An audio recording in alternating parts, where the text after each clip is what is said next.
Abatuuze ku kyalo Bugoba mu division y'e Goma Mukono municipality balajanidde abakulira ebyokwerinda Mukono okubinyweza n'okwongera okutebenkeza ekitundu kyabwe era ng'okulajjana kuno kidiridde abatamanya ngamba okuba Peva omusawo omukugu ne bamutta.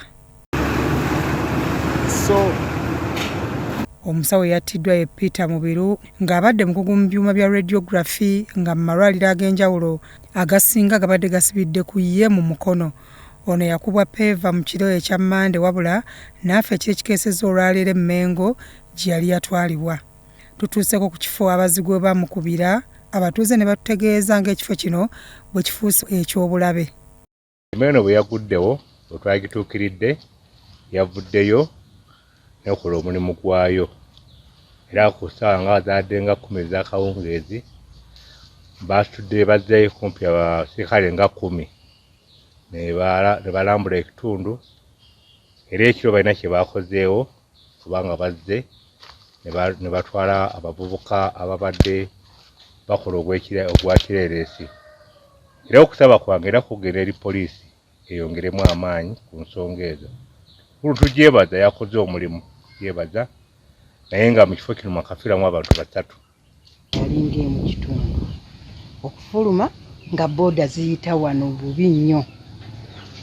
Kaakati enduulu kwe kuvuga eri ne bagamba ababbi baabo.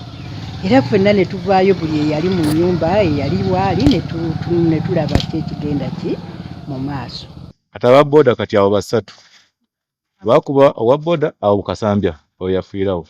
Oyo wakubiri wali omulala gye bakuba n'atawira naye bagenda okutwala naye n'afiirawo. Tetumanyi ensonga security yennafu naye obanga yennafu tusaba gavumenti eyongeremu ki amaanyi tube nga tulina security emala. Wandera John omugoba wa boda ku Senkatuuka stage agambye nti okufuna bagoba abasuubuzi ku nguudo mu Mukono obumenyi bw'amateeka bweyongedde. Omuntu gye bazenga dokita muntu wa 3 bamutta mu kifo ekyo yaseeta atuuka agundi awo.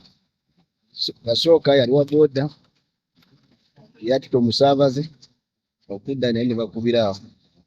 Yali wa 2 yali mwana mubbali mane naye ng'anyuka bamusuubiza addamu ssente naye ne bakuba naye abo nnyina awo naye n'agenda. Nno dokita yabadde anyuka addamu maka ge naye ne bakuba. Abasawo e Mukono okubadde David Wamani abadde bakola n'omugenzi bamwogeddeko. Akabonero akalaga nti abantu abo batono.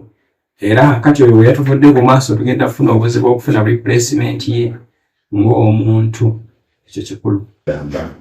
Musajja bamulumba bataka bagira ku kiti. Ne bagezaako kumunyigira amasitomuzi abo baboneka naye ne bamenya n'omukono wayalina bruises ne fracture omukono nago bagumenye.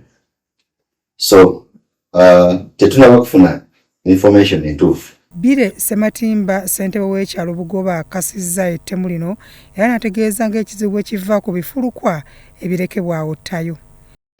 Abantu baffe bwe tubayita mu nkiiko z'ekyalo tebatera nnyo okufaayo kujja naye nga ffe tugezaako okubagamba nti bannaaye mugezeeko okulabika nti muteekako ebitaala ku bisenge byammwe ku perimeter walls naye tebafaayo ate ng'akafo ako kabi nti mulimu akazikiza enguudo zikwatagana ne ziyitamu ezigenda lumu lugenda Bajjo olulala Alusala eno kati tugezaako okubagamba naye lwakubanga okufaayo kwabwe kutono.